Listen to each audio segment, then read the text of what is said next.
ခေါင်းစီတီလို့မဖြစ်ဘူးခေါင်းစီတီရင်ထိုင်းနိုင်ငံကြီးဝင်ကြီးကိုသူကငါကိုင်းတုံမှာစကားအမျိုးမျိုးပြောတဲ့ဆိုပြီးမှ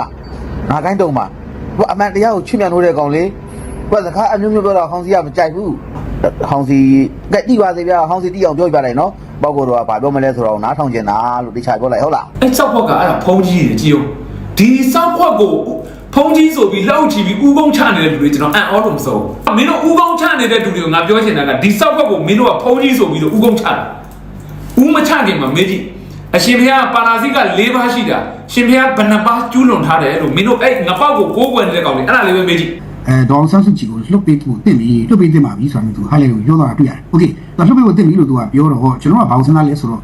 ဒီလှုပ်ပေးဖို့တင့်ပြီလို့သူကပြောတယ်။နောက်တစ်ခုကတစ်ချိန်တည်းမှာပဲဒေါအောင်ဆန်းစုကြည်ကိုလှုပ်ပေးဖို့တင့်တယ်။နောက်တစ်ခုကတစ်ချိန်တည်းမှာမြန်မာနိုင်ငံရွေးကောက်ပွဲကျင်းပရင်လေရွေးကောက်ပွဲကျင်းပရင်လေအာဆီယံနဲ့ပြန်ချိတ်ဆက်ဆံနေမှုကချိန်ကြီးတော့ကောင်းမှမချင်းသေးဘူးဆိုတာမျိုးသူပြောတယ်အားလုံးပဲမင်္ဂလာပါဒီကနေ့မှာတော့ပောက်ကိုတော်ကိုကိုးကွယ်ယုံကြည်နေသူများအားကိုစီကမေကွန်းထုတ်လိုက်ပြီးမို့အဆုံးထိနားဆင်ဝေဖန်သုံးသပ်ပေးသွားခဲ့ကြပါအောင်ခင်ဗျာပေါက်တကောင်ကတော့ကျွန်တော်ဟောင်ထားတယ်ဘာတွေဟောင်လဲဆိုတော့ကြည့်ပါနော်ပါရာဇိကကြနေတဲ့အရေးချုံအတူရောင်ကောင်ဘာဖြစ်လို့လဲဆိုတော့ထိုင်းသူတို့လက်ရှိဖြစ်နေတာလေလူရမဝင်အတူရောင်ဘဝကနေသူတို့ကဘသူကဓာတ်ပုံတွဲရိုက်မလဲသူတို့ဆိုတာသူတို့အမေလေးမင်းအောင်နိုင်ပြောတာနော်တွဲရိုက်တဲ့လူကသူတို့ထောက်ခံတယ်သူကအဲ့လောက်ထိဖြစ်နေရတဲ့ဘဝကနေဘလောက်တနာမကောင်းလဲကြည့်တော့ဒီကောင်တွေဘဝအောင်နော်အမျိုးတွေငလာပါကဦးစင်းနေရတော့အရန်အေးနေပြီနော်ဦးစင်းနေတဲ့နေရာအရန်အေးနေတဲ့အတွက်ကြောင့်ပဲအနွေးတဲ့ညနေဆိုရင်ဝင်နေရတယ်နော်အနွေးတဲ့ချုပ်ဝင်နေရတာပေါ့နော်အဲ့ဒါဒီနေ့ဘာပြောချင်တာလဲဆိုလို့ရှိရင်နံပါတ်26ရက်နေ့ကလည်းမတည်ပဲတော့မလားနော်အဲ့မှာထိုင်းနိုင်ငံသားရေးဝင်ကြီးကမြန်မာရွေးကောက်ပွဲနဲ့ပတ်သက်ပြီးမှယုံကြည်မရှိဘူးဘာညာဆိုပြီးပေါ်ပြပြောတာပေါ့နော်အဲ့မှာဗျာဟိုဘက်ရက်ကွက်ကဟောင်းစီဟိုဟိုဘက်ကဝင်းတာအားရနေဗျာအမွေးတဲ့တင်နဲ့ပြောလိုက်တာပြောလိုက်တာဆိုတော့ငါပြောတဲ့စကားထိုင်းနိုင်ငံသားရေးဝင်ကြီးမပြောတဲ့စကားကိုငါကပြောပါတယ်လို့လောက်ကြံလီစယ်ပြီးပြောခဲ့တာလားတကယ်ပြောတဲ့စကားကိုပဲပြောတယ်လို့ပြတာအဲ့ငါလည်းဘာမှမဆိုင်ဘူးထိုင်းနိုင်ငံသားရေးဝင်ကြီးပြောတဲ့စကားကိုပြောတဲ့အတိုင်းပြန်ပြောပြခဲ့တာလေငါနဲ့ဘာပတ်သက်မှုရှိတယ်ဟမ်မင်းတို့ခွေးမျိုးတွေလိုမျိုးသူများမပြောတဲ့စကားကိုပြောပါတယ်လို့လောက်ကြံလီစယ်ဖာကြတာမဟုတ်ဘူးရှင်းလားကပါအေးစက်ပြောမင်းဘာကြီးပြောတာဗျာနော်ခင်ဗျားတို့လည်းကြားမှာပေါ့ဗျာနိုင်ငံရေးထုံးနဲ့ချက်ဆိုနိုင်ငံဟုတ်လားဒီနေ့9ရက်နေ့ထိုင်းနိုင်ငံရေးဝင်ကြီးမြန်မာနိုင်ငံလာတယ်ဒီကောက်ပွဲမြန်မာနိုင်ငံအကြောင်းအရာတစ်ခုဖြစ်မယ်ဆိုတာယုံကြည်နေတယ်ဒီတန်းချက်ချင်းလည်းငင်ပြောင်းသွားတယ်ခေါင်းစီမတိစေနဲ့နော်ခေါင်းစီတီလို့မဖြစ်ဘူးခေါင်းစီတီရင်ထိုင်းနိုင်ငံကြီးဝင်ကြီးကိုသူကငါကိုင်းတုံမှာစကားအမျိုးမျိုးပြောတဲ့ဆိုပြီးမှငါကိုင်းတုံမှာသူအမှန်တရားကိုချွတ်မြန်လို့တဲ့ကောင်လေဘာစကားအမျိုးမျိုးပြောတော့ခေါင်းစီကမကြိုက်ဘူးဟုတ်ပါဘူးငါမေးပါမယ်ငါပါထိုင်းနိုင်ငံသားရေးဝင်ကြီးမင်းတို့ပြောခဲ့တဲ့စကားကိုကထိုင်းနိုင်ငံဝင်ကြီးကိုယ်တိုင်ပြောတဲ့ဗီဒီယိုဖိုင်ကိုအားလုံးသတင်းတွေပေါ်မှာချပြထားတယ်နော်အခုလက်ရှိထိုင်းနိုင်ငံသားရေးဝင်ကြီးမင်းတို့ပြောတဲ့စကားမင်းနားလေလားထိုင်းဟမ်မင်းထိုင်းစကားနားလေလားဟုတ်လားထိုင်းစကားမင်းနားမလဲမင်းခွိုင်အောင်တိလားမင်းအဲ့ဒါမင်းနာမယ်ဖတ်တာနောက်ထိုင်းလာလို့ရှိရင်လေမင်းတို့ထိုင်းတွေကဘွဲနာမယ်မေးလို့ရှိရင်ဟာမင်းနာမယ်ကိုပြောလိုက်ခွိုင်ငါပေါက်ကိုပြောလိုက်တိလားခွိုင်ပေါက်ကိုပြောလိုက်တိလားနော်အဲ့လိုပြောလိုက်အဲ့ဒါဆိုရင်အဲ့ဒါမင်းနာမယ်ဖတ်တာတိလားအဲ့လိုပဲမင်းမှတ်တာမင်းထိုင်းတော့နောက်လာအောင်ဆိုကိုရကပြောဒီတလားတွင်းလာမယ်ဆိုမင်းအမျိုးမျိုးပြထားကြတာထားပါမင်းဒီတိုင်းလာမလားတောက်ပြီးလောက်ဆိုင်နော်အဲ့တော့မင်းတို့ကိုပြောတဲ့စကားကိုငါတို့အခုချိန်ဒီထိုင်းနိုင်ငံသားဝင်ကြီးကပြောတာအဲ့လိုပြောနော်မင်းတို့တင်တာပဲငါတို့တွေ့အဲ့မင်းတို့တင်တာကအားလုံးတွေ့တဲ့တိုင်းမင်းတို့ပြတယ်ဆရာတော်ကြီးတော်နဲ့မင်းတို့စစ်ခွေးတွေတက်တော့ဒီရက်တက်တာပါလေလို့နိုင်ငံတော်စစ်ထွက်နေတဲ့ပါကောင်းတွေလေတက်တက်ပါနေလေအခုကမင်းတို့စကားမှန်ပါတယ်လို့ဘာနဲ့တက်တယ်ပြန်ဟမ်ထိုင်းနိုင်ငံဝင်ကြီးကိုလည်းပြောတဲ့စကားဘာဆိုလဲဘာနဲ့တက်တယ်ပြန်အားကြီးတူးတယ်မတိလို့ရှိရင်မင်းတို့ထိုင်းနိုင်ငံဝင်ကြီးကမင်းတို့ရှိလာတဲ့မင်းတို့မဲ့လီကိုဖောက်ခါလိုက်လို့ထင်းနေတာမထင်းတဲ့ကမှတိလားဘာပြဿနာလာတာတိလားကြားဖြန့်မင်းမဲ့လီမင်းအောင်လိုက်ရှုပ်ထားတဲ့ကြားဖြန့်ကိစ္စတိလားလက်ရှိတမနယ်စပ်မှာအဲ့ဒီကြားဖြန့်ကိစ္စကိုလာတာသွားမင်းကြီးကိုပထွေးကိုဟမ်မတိလို့ရှိရင်သူတို့ရှိကိုလာတာနဲ့ဒီနိုင်ငံတစ်ခုကထောက်ခံပါပြီချက်ချင်းဆွဲယူပြောချင်တိုင်းပြောဟိုမှာအမေရိကန်ကလည်းအခွန်ကိစ္စတောင်းတာကိုသူတို့မင်းအောင်နိုင်ဘူးပဲအမေရိကန်ထောက်ခံဟိုကစာထောက်တဲ့စီရောက်တယ်စောက်ရှက်လည်းမရှိဘူးမင်းတို့ဒါခါခါဟမ်အခုမင်းအောင်ငါမေးပါအောင်မယ်မင်းတို့အတူရောင်ရွေးကောက်ပွဲကိုဟိုလူထောက်ခံပါရင်ဒီလိုမတိထိုင်းနိုင်ငံပဲထောက်ခံတယ်လို့ဟုတ်တယ်ထိုင်းနိုင်ငံဆိုတာတက်လုံးစစ်ဖို့ကျုပ်တွေဘက်ကစာပြီးပြောခဲ့တဲ့အတိုင်းအဲ့ဒါတော့တိုင်းပြည်တော်မှာအခုချိန်မှာဒီလိုထွက်ပြောလာပြီဆိုတာမင်းအုံနောက်ထဲမှာခေါင်းကြည့်မင်းစဉ်းစားလေဟမ်မင်းတို့နိုင်ငံတကာကဘလို့အစ်စ်တတ်မှတ်ထားတယ်အခုဖင်လန်ကန်ရုံဟမ်မင်းတို့ဘာပြောလဲအဲ့ဒါပဲတိလားဒိန်းမနဲ့ဖင်လန်ကန်ရုံကမင်းတို့ဘာပြောလဲ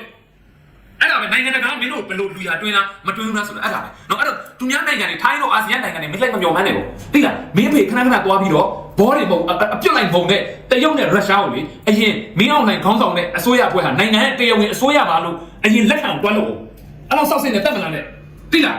မင်းတို့ကအောက်ကတဲ့နေတွေကဟာစည်းလည်းမရှိဘူးစောက်ရှက်မရှိတဲ့ကောင်လေဟမ်ငါပြောခဲ့တဲ့စကားမှားလားတိလား အေးမှားလားမမှားတော့မသိဘူးမင်းတို့ရဲ့ဆရာပေါ့ကွာမင်းတို့ရဲ့စီနီယာဆရာကြီးပေါ့ကြော်မျိုးမင်းပြောတဲ့စကားကိုမင်းပြီးငါဖွင့်ပြမစ္စတာပြောပါပြောနော်ဟောင်းစီမသိစေနဲ့နော်နေရထိုင်းနိုင်ငံသားကြီးဝင်ကြီးပြောသွားတာမြန်မာပြည်ချက်ချင်းနိုင်ငံလာတာ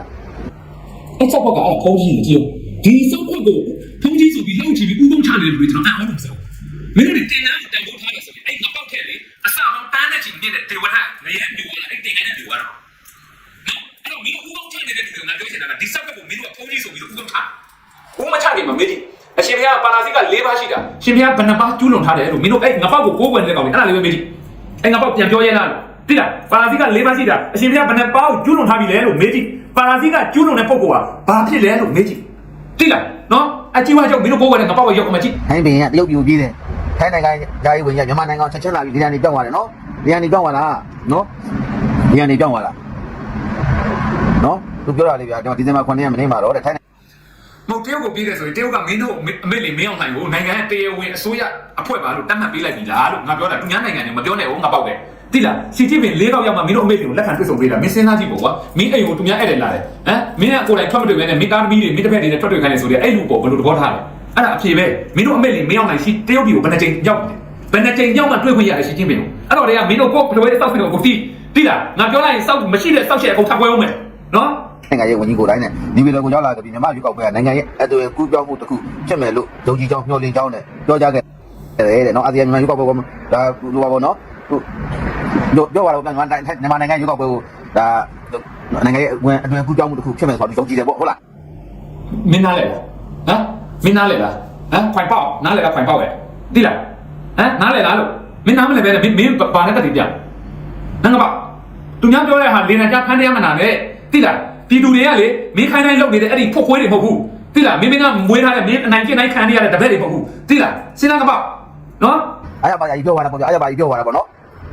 အဲ့ဒါနဲ့ပတ်သက်ပြီးဟိုဘက်ကဘာပြောမှမလို့ဦးစင်းလည်းစောင့်ကြည့်နေတာစောင့်ကြည့်ပြောနေတာသူမှအဲ့ဒီပုံလေးတစ်ပုံတွေ့ရတယ်သူတို့သားပြောနေအောင်နေရတယ်မမထိန်ရတယ်ပြောလို့ကျွန်တော်ပြန်စော်ဘူးရတယ်သူတို့ကအဲ့လိုလာသွားတာနဲ့သူတို့ထောက်ခံတာမရဘူးတော့ဓာတ်ပုံလေးတစ်ပုံတော့တွဲမရိုက်နဲ့ဟာထောက်ခံတာနော်မထိန်ဆိုဘယ်လိုပြောအောင်မလဲထိုင်းနိုင်ငံစစ်တပ်၏ရွေးကောက်ပွဲကလွတ်လပ်ပြီးတရားမျှတမှုရှိသည့်ရွေးကောက်ပွဲမဟုတ်ကြောင်း UK နှင့် Australia တန်ယုံစာထုတ်စစ်ကော်မရှင်ကအရက်ပြည်သူများကိုအကြမ်းဖက်တိုက်ခိုက်မှုများဆက်ရှိနေချိန်မတရားဖမ်းဆီးထားသူများကိုမလွတ်ပေးဘဲစစ်တပ်ကျင်းပမည့်ရွေးကောက်ပွဲကလွတ်လပ်ပြီးတရားမျှတမှုရှိသည့်ရွေးကောက်ပွဲမဖြစ်နိုင်ကြောင်းယနေ့ဒီဇင်ဘာ10ရက်တွင်ဗြိတိရှနှင့် Australia တန်ယုံတို့ကသတင်းထုတ်ပြန်သည်လက်ရှိမြန်မာနိုင်ငံအခြေအနေသည်လွတ်လပ်၍တရားမျှတပြီးလူတိုင်းအကျုံးဝင်သည့်ရွေးကောက်ပွဲကျင်းပရန်အတွက်လိုအပ်သည့်အရာများဖြင့်ပြည့်စုံခြင်းမရှိကြောင်းပြည်သူများ၏ဆန္ဒအတိုင်းဒီမိုကရေစီအရက်သားအစိုးရထံငြိမ်းချမ်းစွာအာဏာလွှဲပြောင်းရန်ဆက်တက်တိုက်တွန်းကြောင်းဩစတြေးလျတန်ယုံထုတ်ပြန်ချက်တွင်ပါဝင်သည်မြန်မာနိုင်ငံသားများအတွက် UK အစိုးရ၏အားပေးထောက်ခံမှုကိုထပ်လောင်းအတည်ပြုရင်းအရက်သားပြည်သူများအားကာကွယ်မှုကိုဦးစားပေးဆောင်ရွက်ရန်ဆက်လက်တောင်းဆိုကြောင်း UK တန်ယုံကထုတ်ပြန်သည့်စစ်တပ်အာဏာသိမ်းမှု9နှစ်နီးပါးကြာခဲ့ပါပြီကုသလသမဂ္ဂလုံခြုံရေးကောင်စီဆုံးဖြတ်ချက်2669နဲ့အညီဒေါ်အောင်ဆန်းကြည်နဲ့ဦးဝင်းမြင့်အပါအဝင်မတရားဖမ်းဆီးထိန်းသိမ်းခံထားရသူများအားကိုချက်ချင်းလွှတ်ပေးရန်တောင်းဆိုပါတယ်အရက်သားပြည်သူများအပေါ်လေကြောင်းတိုက်ခိုက်မှုများအဆုံးသတ်ရန်ပြည်သူများကာကွယ်ပေးရန်နဲ့အာဆီယံဘုံသဘောတူညီချက်၅ချက်ဖော်ဆောင်ရန်တောင်းဆိုတဲ့ဟု UK နိုင်ငံသားရေးတနတ်တဟာရနှင့်ဖွံ့ဖြိုးရေးပြောရေးဆိုခွင့်ရှိသူဆိုပါတယ်ထို့ပြင်တည်ငြိမ်သောအခြေအနေမရှိဘဲရွေးကောက်ပွဲကျင်းပမှုကြောင့်ပုံမကြီးမားသည့်မတည်ငြိမ်မှုကိုဖြစ်စေပြီးမြန်မာပြည်သူများအပေါ်ဆိုးရွားသည့်အကျိုးဆက်များဖြစ်စေကြောင်းပါဝင်သည်အခုလိုအခြေအနေတွေကြားမှာကျင်းပတဲ့ရွေးကောက်ပွဲဟာပုံမဆိုးရွားတဲ့တင်းမာမှုနဲ့အကြမ်းဖက်မှုတွေကိုဖြစ်စေနိုင်ုံမကစစ်မှန်တဲ့ဖြည့်ရှင်းနည်းတွေနဲ့ပုံမဝေးကွာသွားမှာကိုစိုးရိမ်တယ်လို့ဟုဩစတြေးလျတန်ယုံထုတ်ပြန်ရာတွေပါဝင်သည်။တိုင်းဝကြီးကသူတို့အမေလေးမင်းအောင်နိုင်ကိုဘောလာမှတာတဲ့ဟာသိလိုက်ပါတော့ဆောက်ရှက်မရှိစကားကိုပြောရဲစဉ်းစားကြည့်တယ်အဲ့ဒီကိစ္စကိုဟိုကောင်အများအားဟောင်းနေတဲ့အဟောင်းစီကမသိတော့တင်ဘူးဒီလိုကတော့တိုင်းနိုင်ငံဝင်ကြီးဒီကောင်ဆဲမှာဒီကောင်တက်တိကောင်းမကောင်းအဲ့ဒီနေရာမှာစောင့်ကြည့်ရမယ်နော်ဒီကောင်တက်တိရှိမရှိအဲ့ဒီနေရာမှာကြည့်ရမယ်ဒါမှဟောင်းစီကွာဒါမှဟောင်းစီဆိုတာဒါမျိုးကွာဆိုတော့လက်မထောင်ရလို့ဟောင်းစီဘက်ကဂုံယူခြင်းလို့နော်တိုင်းနိုင်ငံသားရေးရှောက်ကြားတော့မှနော်ဒါဖုန်းကျွန်တော်ပြောနေမယ်အခုငါပေါက်ပြောနေတဲ့ပုံကြည့်နော်ငါပေါက်ပြောနေတဲ့ပုံကြည့်တန်တာတစ်ပါးဆိုတာအဲ့ဒီပုံစံအဲ့ဒီအပြောဆိုအဲ့ဒီလက္ခဏာအဲ့ဒီအမူအရာလားဗုဒ္ဓဘာသာယဟန်တစ်ပါးငါပေါက်အခုပြောနေတဲ့ပုံနဲ့တူလားကြည့်နော်အခုပြောနေတဲ့ပုံကြည့်အဲ့တော့ဒါဖုန်းကြီးတစ်ပါးဆိုင်ယောက်ျားတော်မှဒီလိုမျိုးပလီပလာအောက်တန်းကြတဲ့စကားကိုပြောတဲ့ယောက်ျားကောင်းတဲ့စကားယောက်ျားလားမကောင်းတဲ့ယောက်ျားတာမန်ပုရုษယောက်ျားတစ်ယောက်တော်မှအဲ့တော့တာမန်ပုရုษယောက်ျားတစ်ယောက်တော်မှဒီလိုမျိုးမပြောတဲ့စကားမျိုးကိုနော်ပလီပလာပေါ့နော်ဒီလိုမျိုး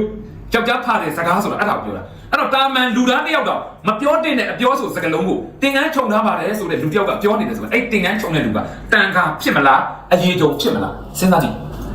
အဲ့လက်တွေ့ပြရတယ်ကျွန်တော်ကြည့်ပါ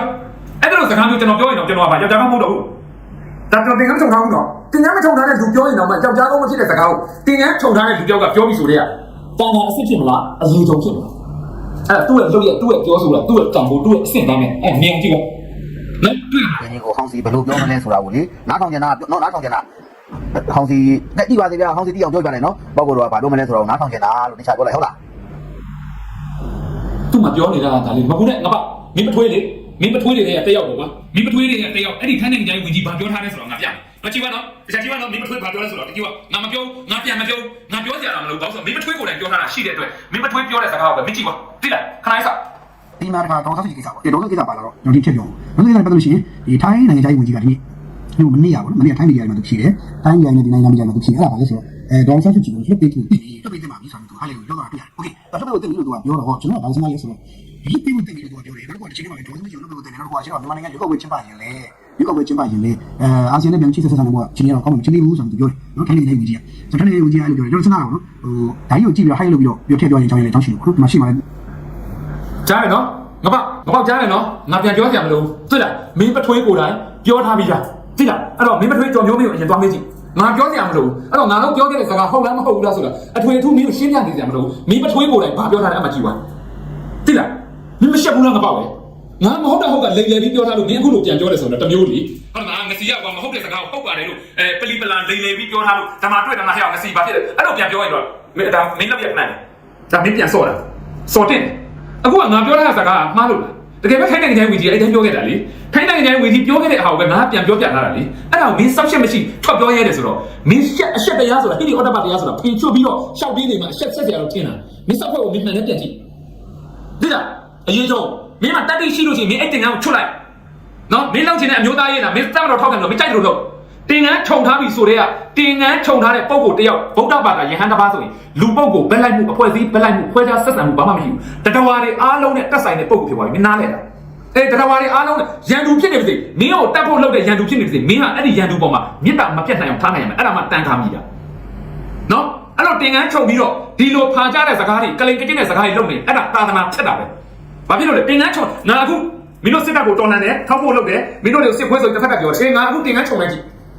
်ငါအခုတင်ကန်းခြုံလိုက်တော့ငါဟာတန်ခါတစ်ပန်းလုပ်လိုက်မယ်ဆိုရင်အဲ့ဒါလို့ငါပြောတာမရှိတော့ဘူးဘာဖြစ်လို့လဲတတော်အားလုံးနဲ့တက်ဆိုင်တဲ့ပုံကိုဖြစ်သွားပြီတတော်အားလုံးပေါ်မှာအခုလိုစိတ်ထားဖို့ရှိတော့ဘူးမြစ်တာစိတ်ပဲထားရတဲ့ပုံကိုဖြစ်သွားအဲ့ဒီအတွက်ငါတင်ကန်းခြုံလိုက်ခြုံနေဒီတိုင်းလူပိတာနဲ့ဒါဆိုငါသာဖြစ်တာမဟုတ်ဘူးအကယ်၍ငါကတင်ကန်းခြုံပြီးတော့အခုမင်းလုပ်နေလို့လုပ်ပြီဆိုရင်ငါဟာသာသနာချက်တဲ့အောက်တန်းသားဖြစ်တယ်အဲ့တော့အခုမင်းလုပ်နေတဲ့အလုပ်တွေဟာသာသနာချက်နေတာလားသာသနာပြုတ်နေတာလားစောက်ပေါ်တွေလုပ်ပြီးတော့ဟိုနေ့ကပြောထားတယ်ဗါဖြစ်တယ်နိုင်ငံရေးနဲ့ပတ်သက်လို့မပြောတော့မင်းကတနေ့ဖာမကြရင်နေလို့မရတဲ့ကောင်ဖြစ်တယ်ဟမ်တင်ကန်းအရေးဆုံးသာသနာကိုဖြစ်ပြီးပါအမြင့်တာတော့ကျွတ်တာလို့ကြောင်းမှုထားတာစကားတစ်ခါမှလည်းသူမနေနေတာမဟုတ်ဘောက်ကောက်ကစကားသူတနေ့တရားစစ်ခေါက်ကျွတ်တာလည်းငါတွေ့ရပါလေဆက်ပဲဘေးမှာနားထောင်နေတယ်ဟမ်အဲ့တော့ကိုတိတ်ခါရှိစေခြင်းနဲ့ဆိုရင်တိတ်ခါရှိအောင်နေနော်တိတ်ခါရှိအောင်နေမပူနဲ့မင်းတို့အတွက်အချိန်တိတ်မရှိတော့မင်းတို့နာမေးမယ်ကွာဒီရွေးကောက်ပွဲအလုံးမှာနိုင်ငံတကာမင်းတို့စစ်ခွေးတွေကိုအတိမတ်မပြုဘူးမင်းတို့ကြာရှုံးပြီမင်းတို့လုံးမင်းနိုင်ငံမင်းခေါ်ပါဘူးအဲ့ချိန်ကျမှငါဦးစင်းမှာမလုပ်နဲ့တော့ဟာမရဘူးတိလားမပူနဲ့သာသနာတန့်ရှင်းရေးမှာလာမှာဒီတော်လိုင်းရဲ့အလွန်မှာမင်းတို့လိုအရေးကြုံကောင်းတွေခွက်ပြောက်ဖို့ပြင်ထားတန့်ရှင်းမှာနောက်ဆုံးဒုံလဘာဝစ်တာတောင်မှနော်အရက်တောက်စားမူယူဖဲရိုက်ဒလိုနေတဲ့ဒုံလဘာအကုန်ဖမ်းရေးယူအဲ့ဒီဘောအောင်ရောက်လာမှာမပူနဲ့မင်းတို့လိုမျိုးသာသနာဖြတ်ဖို့ဆိုတာအဝေးတိလားငါတို့ရောက်တော့ငါတို့နိုင်ငံငါတို့ဘာသာငါတို့သာသနာအတွက်ငါတို့အဲ့ဒီတနေ့ရောက်လာအောင်ငါတို့စူးစမ်းမယ်တိလားမင်းတို့လိုအရေးကြုံတွေကိုရအောင်မျိုးဖြုတ်ပြင်တယ်အဲ့ဒါငါတို့အနိမတ်ကြီးမှန်းချက်ပဲတိလား